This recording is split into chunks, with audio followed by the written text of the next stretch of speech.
দীঘার তৃতীয় দিনে এই লাল কাঁকড়া এবং তার সাথে জমিয়ে খাওয়া প্রায় 350 থেকে 400 গ্রাম ওজনের পমফ্রেট এবং তালসারিতে লাল কাঁকড়ার পেছনে আমাদের যে বীভৎসভাবে দৌড়ে দৌড়ে বেড়ানো, আজ এরই আলোচনা করব আমরা।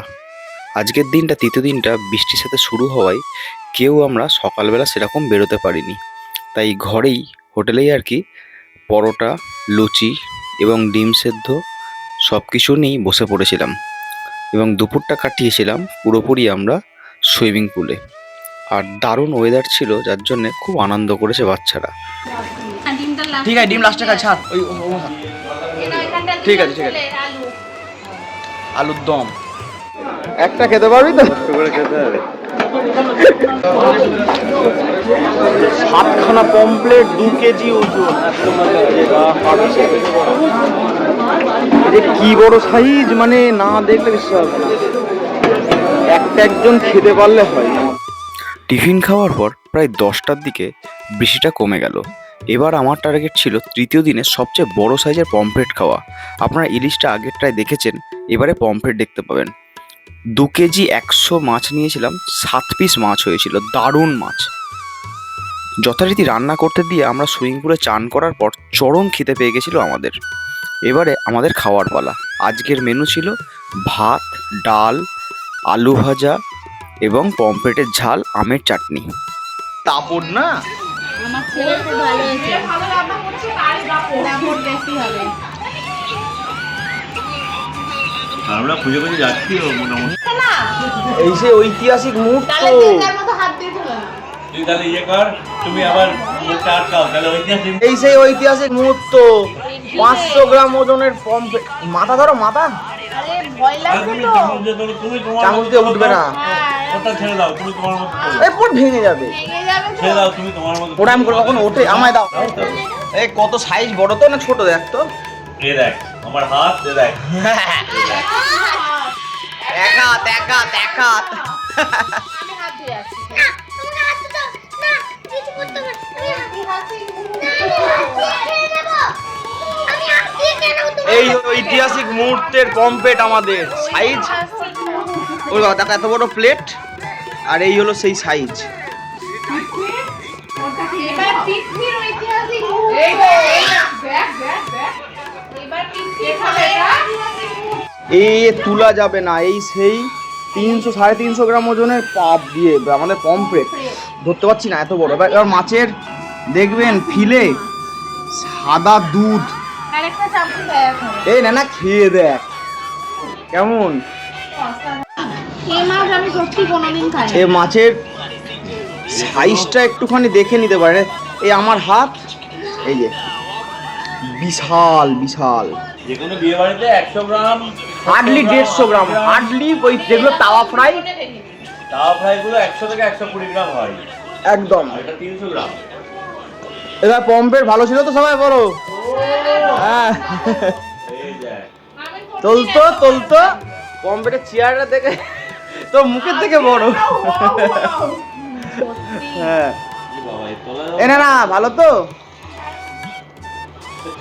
দুপুরে সেই মহাভোজ খাওয়ার পর আমরা একটা দারুণ ঘুম দিয়েছিলাম। যেহেতু সকালটা বৃষ্টি ছিল, তাই আমরা টার্গেট নিয়েছিলাম আজকে স্বরূপকে বলে রাখবো, আজকে সোজা আমরা যাব উড়িষ্যার তালসারিতে কিন্তু দারুণ লাল কাঁকড়ার বীচ এবং বাচ্চারা কিন্তু দারুণ এনজয় করেছিল সেখানে। আমাদের ওয়েদারটা অসাধারণ। আপনারা শুধু দেখুন তালসারিটা কীভাবে গেলাম। আমাদের নিউ দীঘা থেকে তালসারি আসা যাওয়া 1.5 ঘন্টা সময় দিয়ে স্বরূপ নিয়েছিল মাত্র 400 টাকা। স্বরূপের নাম্বার কিন্তু আমার ডেসক্রিপশন বক্সে দেওয়া থাকবে এবং ওর সাথে আমরা 3 দিনই ঘুরেছি। আপনারা সব কিছুই দেখতে পাবেন আমার বিগত ভিডিওগুলো। এ কোথা দিয়ে যাবো গো তো? এই দেখো, আমি ওর নাম্বার দিয়ে দেবো অবশ্যই। খুব ভালো ছেলে, ওর সাথে কন্ট্যাক্ট করে নেবে নাম্বার, আমি ডিটেলস সব দিয়ে দেবো।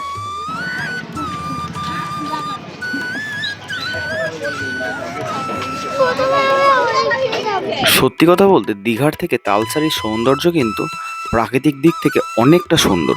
এখানে ওই লাল কাঁকড়ার বিচে যেতে গেলে আপনাদের কিন্তু এই বোটগুলো ভাড়া করতে হবে। মাথা পিছু 50 টাকা, আসা যাওয়া আধ ঘন্টা সময় দেবে।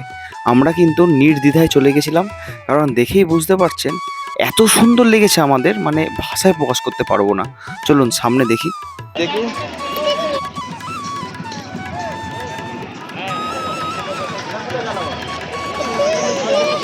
তো না নদী বাবা, সমুদ্র নয়, এটা তো খাঁড়ি। এটা অসাধ। আমরা তালসারিতে সবাই।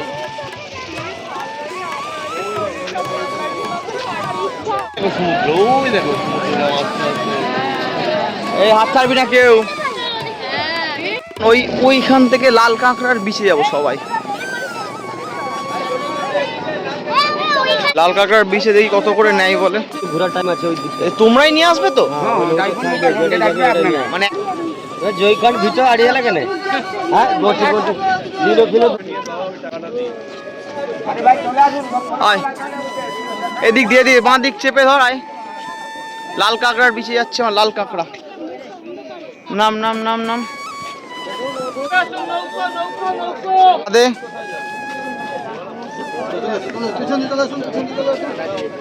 চ কিরাম করে যাবো? আইডিটা হচ্ছে না। জয় মা সন্তোষীমা বলে শোনো।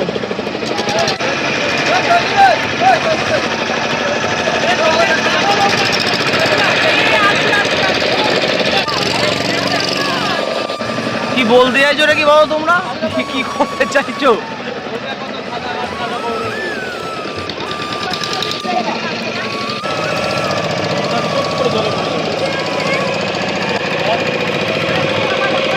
লাল কাঁকড়া চলো, হাজার হাজার লাল কাঁকড়া। হাজার হাজার লাল কাঁকড়া যদি না দেখতে পাই।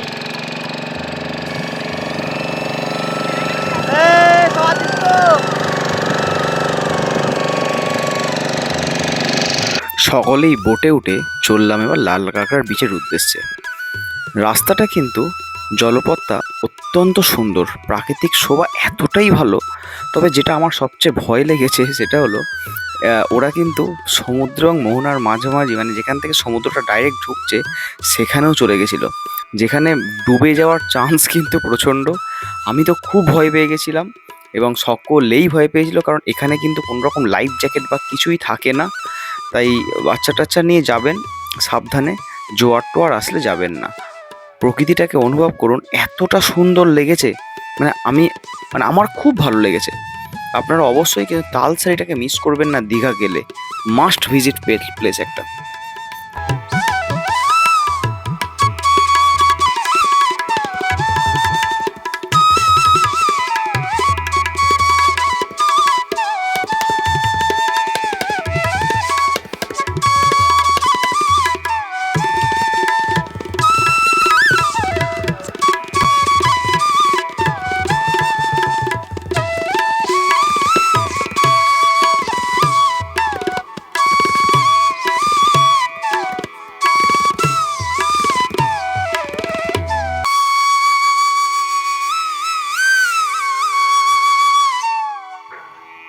এবার ঢেউ দেখে বুঝতে পারছেন এবার হলো সেই সমুদ্র এরিয়া। এখানে না আছে লাইফ জ্যাকেট, না আছে কিছু। প্রচণ্ড পরিমাণে ভয় লেগেছে। আমি তো অত্যন্ত চিল্লেই বললাম যে আমাদেরকে প্লিজ ওদিকে নিয়ে চলুন, কারণ এত বাচ্চা কাচ্চা নিয়ে খুব ভয় লাগছিল। কারণ ওরা ভেবেছিল একটু রোমাঞ্চ দিয়ে তারপর বিচে নিয়ে যাব, তারপর দেখলাম না, দরকার নেই, আমরা সোজা চলে যাই আগে ওখানে। যাই হোক, মানে একটা রোমাঞ্চকর ব্যাপার কিন্তু খুব ভয়েরও ব্যাপারটা, কারণ যেহেতু কোনো সেফটি ব্যাপার নেই এখানে, তাই আপনারা যখন যাবেন একটু বুঝে শুনে যাবেন।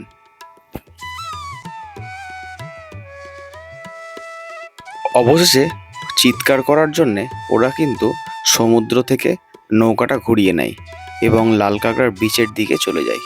দেখুন কি সুন্দর জায়গাটা। এখানে কিন্তু লাল কাঁকড়া কয়েক লক্ষাধিক এবং বিলুপ্তপ্রায় প্রজাতি।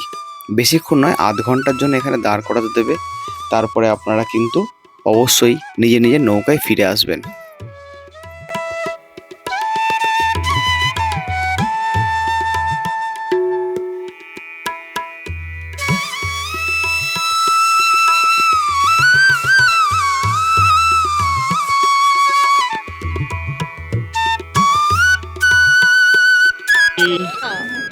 ওই যে একটা নদী এই সাগর পাড়ে আইসায় আমার মাতাল মাতাল করে। লাম্মা লাম্মা, লাম্মা লাম্মা লাম্মা, হ্যাঁ লাম্মা, হ্যাঁ। আরে কিছু পড়বে না, তাড়াতাড়ি কর। আরে মাসে ছড়া কিছু করবে না, কিছু করবে না। এই দেখো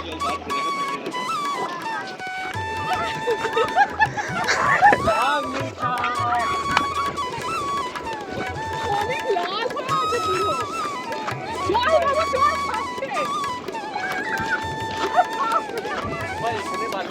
হ্যাঁ হ্যাঁ হ্যাঁ, চাপাও দিতে পারবা, জলও আছে, সবই আছে।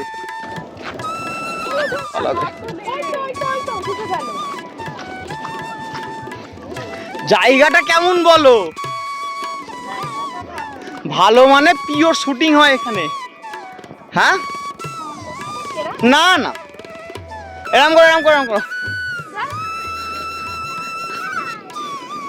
বুকে পড়ে ওরা, জানো?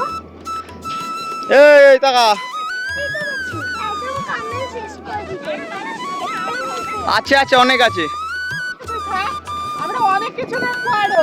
এ চলে আয়। পাপা এদিকে এসো। কোথায় কোথায়, কোনখানটায়?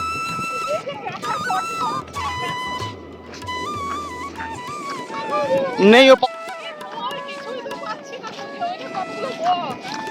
ওরে টাকা বল।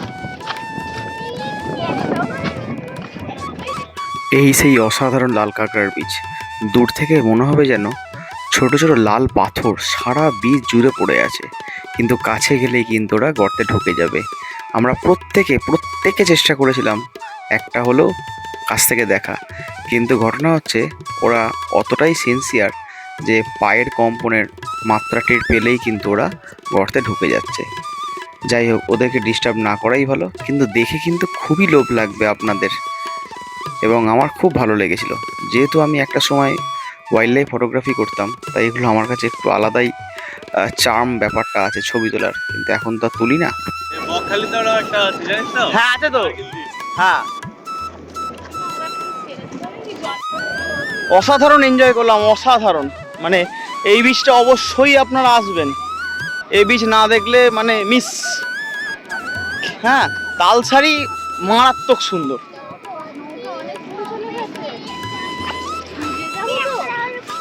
এই যে সানসেট হচ্ছে,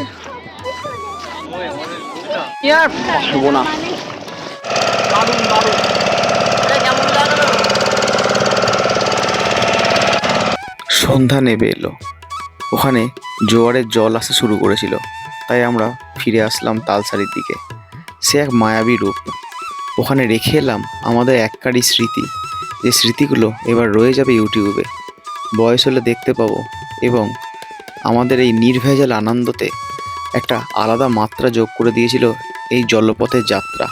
আপনারা অবশ্যই কিন্তু তালসারি যাবেন। আমাদের বন্ধুদের এই বেড়ানো এখানেই থেকে যাবে, এবং এরপরে আমরা হোটেলে ফিরে গেলাম। যেহেতু আজকে ফিরবো, তাই রাতের রান্না করাই ছিল। নিনজা টেকনিক কাকে বলে? দেখো, আমরা হোটেলে খাবার গরম করছি, এই যে বিসলেরি জলের বোতল কেটে এইখানে ফিল্টারের জল গরমের মধ্যে দিয়েছি, তার মধ্যে মাংসটা খোলো তো, এটা খোলো তো। এই দেখো মাংস, রান্না মাংস ওর মধ্যে দিয়েছিলাম, দিয়ে গরম করেছি। এবার ভাত গরম করছি, আমরা রান্না করে রেখে দিয়েছিলাম, রাত্রিরে এখন এগুলো খাবো। এগুলো আমাদের বাঙালি বুদ্ধি, নিনজা টেকনিক। এই যে জল, এই বিসলেরি বোতলটা কেটে ফেলেছি। ওই আজকে রাত্রে তৃতীয় দিন দীঘায় আমাদের খাওয়া দাওয়া শেষের দিকে। আরে রাখ রে, আরে আমার তুলেছি আমি, তোর মাছ তুলেছি। ডিমের ঝোল, ডিমের ঝোল আর ভাত। কি করবি তুই? আমাদের দীঘা ট্রিপ শেষ হচ্ছে আজকে, ঠিক আছে? প্রচুর দীঘা ট্রিপ পেয়েছে, সব ক্লান্ত হয়ে গিয়েছি। এই বল নিয়ে যাচ্ছে বাড়িতে খেলে বলে দীঘা থেকে, ঠিক আছে। বলটা ছাড়ছে না, তারা বল দিয়ে খুব ঝামেলা করছে। তারা বল, সত্যি তাই। এই আবার আরেকটা, আমার বাড়িতে করতে হবে। হ্যাঁ 3টে দিন যেভাবে আনন্দ করলাম, তৃতীয় দিন রাতে ঠিক ততটাই মন খারাপ হচ্ছিল। এবার আমরা বাড়ি চলে যাব। রাত্রি 10টা 5-এ ছিল আমাদের বাস, একদম ডাইরেক্ট শান্তিপুর চলে যাব আমরা। মনটা খুবই খারাপ লাগছিল, কারণ একদিন যেভাবে আনন্দে খাওয়া দাওয়া করেছি, ঘোরাফেরা করেছি, কিভাবে যে 3টে দিন কেটে গেল সেটা বুঝতেই পারিনি। এই যে আমাদের বাস চলে এসছে, আমাদের ওপরের সিট ছিল শোয়ার। রাত্রিবেলাতে যেহেতু যাব, তাই ওপরের সিট নিয়েছিলাম। একদম আরামে ঘুমিয়ে পড়েছি। ঠিক সকাল 6:30টায় শান্তিপুর পৌঁছে গেছি। বাসে উঠেই একেবারে যে যার মতো নিজের জায়গায় বসে পড়লো। মেয়ে আর আমি শুয়েছিলাম, কারণ ছেলে মা ছাড়া শোবে না। এবং বাসের এই আসার বাসটা কিন্তু ছিল অন্য বাস, এবং আপার স্লিপার সত্যি খুব সুন্দর। আমাদের টিকিট পড়েছিল 600 টাকা করে। এই যে আপার বার্থে ছেলে আর মা, এটা দুজন শুয়ে পড়লো। আর ঠিক ওর সামনেই পল্লব এবং ওর বউ আর ছেলে, ওরা 3জন শুয়ে পড়লাম। এবার দেখা হবে শান্তিপুর। আবার দ্বিতীয় ইনিংস কবে হবে? দ্বিতীয় innings। শীতকালে একটা হবে কিন্তু। হ্যাঁ ঠিক তবে আছে। এটার একটা জিনিস ভালো, শুলে হাত পা বেরিয়ে যায় না। হ্যাঁ হ্যাঁ, এই সাপোর্টটা একটা কাজে দেয় কিন্তু। না সেটা তো বলেইছিল, আমি জানতাম, ওই জন্য বললাম। এটাই ব্যবস্থা করে। আমরা রাজ্যের থেকে এসেছি না। কি